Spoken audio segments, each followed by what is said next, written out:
کیا محرم میں ہم بستری کرنا حرام ہے؟ حضرت علی رضی اللہ تعالیٰ عنہ کا فرمان بھی ضرور سن لو۔ شادی شدہ لوگوں کے لیے یہ انتہائی اہم ویڈیو ہے۔ بسم اللہ الرحمن الرحیم۔ محترم ناظرین، محرم الحرام کا مہینہ آ چکا ہے اور نبی اکرم صلی اللہ علیہ وسلم کے مختلف فرمان کے مطابق اس ماہ مبارک میں کیے جانے والے اعمال کا اجر بنسبت دوسرے مہینوں کے زیادہ ہوتا ہے۔ یہی وجہ ہے کہ نبی اکرم صلی اللہ علیہ وسلم نے اس مہینے میں روزے رکھنے کے بارے میں ارشاد فرمایا، رمضان المبارک کے بعد افضل ترین روزے اللہ تعالیٰ کے یہاں محرم الحرام کے روزے ہیں۔ علماء کرام فرماتے ہیں کہ اس مہینے میں فضیلت محض روزے رکھنے کی ہی نہیں ہے، بلکہ اس ماہ کا ہر نیک عمل بنسبت دوسرے مہینوں کے بہت بڑھا ہوا ہے۔ چنانچہ اعمال میں سے ایک بڑا اور اہم عمل نکاح کا بھی ہے۔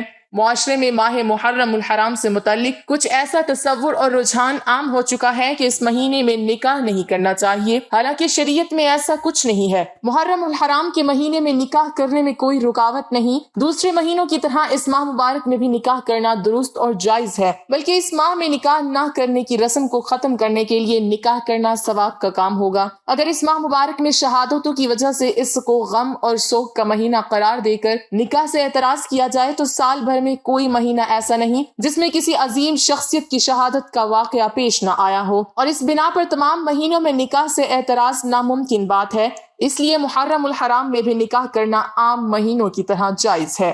ناظرین، محرم کے مہینے میں بیوی سے ہم بستری کرنے سے نکاح ٹوٹ جاتا ہے یا محرم میں بیوی سے ہم بستری کرنا جائز ہے یا نہیں، اس حوالے سے بھی جان لیتے ہیں۔ ناظرین، 5 حالتیں ایسی ہیں جن میں ہم بستری کرنا حرام ہے۔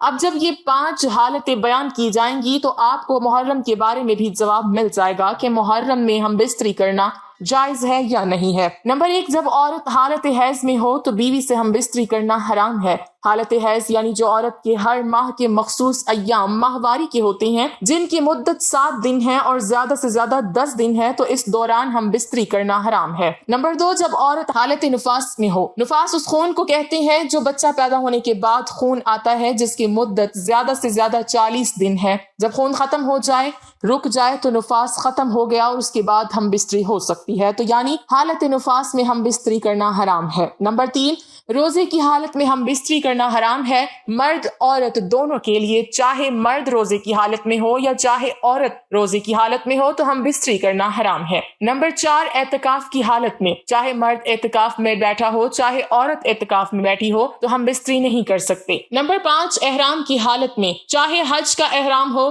چاہے عمرے کا احرام ہو، احرام کی حالت میں بھی ہم بستری کرنا حرام ہے۔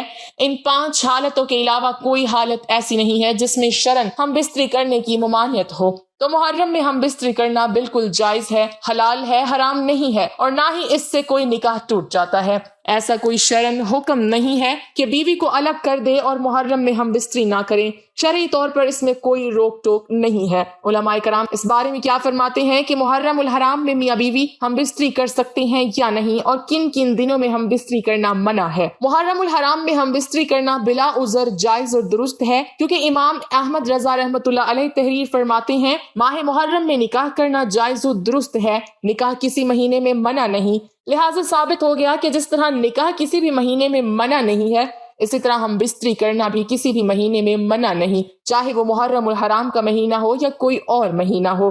اور اس کے علاوہ کن کن راتوں میں ہم بستری کرنا منع ہے، اس کی وضاحت کرتے ہوئے امام غزالی رحمۃ اللہ علیہ حدیث تحریر فرماتے ہیں کہ امیر المومنین حضرت علی رضی اللہ تعالیٰ عنہ سے روایت ہے، ہر مہینے کی چاند رات اور چاند کی 15ویں شب اور چاند کے مہینے کی آخری شب ہم بستری کرنا مکروہ ہے، کہ ان راتوں میں جماع کے وقت شیطان موجود ہوتا ہے۔ تحقیق یہ ہے کہ ان راتوں میں ہم بستری کرنا جائز ہے، لیکن احتیاط اسی میں ہے کہ ہم بستری کرنے سے ان راتوں میں پرہیز کیا جائے۔ نیز اذان و نماز کے وقت ہم بستری نہیں کرنا چاہیے۔ بزرگان دین فرماتے ہیں کہ اذان و نماز کے وقت ہم بستری کرنے سے اولاد نافرمان، مذہب سے بیگانہ پیدا ہوتی ہے۔ ناظرین، اب ہم آپ کو بتاتے ہیں کہ قرآن و حدیث کی روشنی میں ایک خاوند کا اپنی بیوی کے لیے کون کون سی بنیادی ضروریات کا پورا کرنا ضروری ہے، جبکہ مرد کے مالی حالات بھی اتنے زیادہ بہتر نہ ہوں تو اس کے جواب یہ ہے کہ نان نفقہ، سکنا اور زوجیت کا حصول بیوی کا حق اور شوہر کے ذمہ فرض ہے۔ مالی حالات کے مطابق کھانے پینے، ضروریات زندگی اور رہائش کی اچھی سہولیات فراہم کرنا شوہر کے ذمہ ہے۔ حضرت عائشہ صدیقہ رضی اللہ تعالی عنہا نے بیان کیا کہ رسول اللہ صلی اللہ علیہ وسلم نے ارشاد فرمایا، تم میں سب سے اچھا وہ ہے جو اپنے گھر والوں کے لیے اچھا ہو، اور میں اپنے گھر والوں کے لیے تم سے اچھا ہوں۔ گھر کے خوشگوار ماحول کے لیے ضروری ہے کہ میاں بیوی ایک دوسرے کے حقوق ادا کریں، خوش خلقی کا معاملہ کریں، نرمی اور شیریں زبان اختیار کریں، اور اگر کوئی ناگوار بات پیش آئے تو اس کو برداشت کر لیں۔ خصوصاً مرد کا فرض ہے کہ وہ صبر و تحمل کا مظاہرہ کرے۔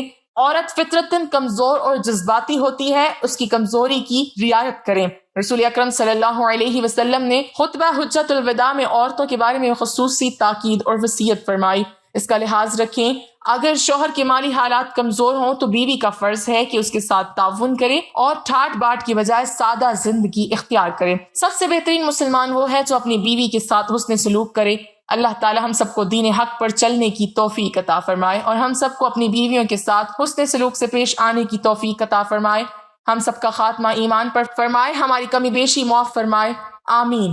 ناظرین، کمنٹ باکس میں اللہ تعالیٰ کے 99 ناموں میں سے ایک نام ضرور ٹائپ کریں۔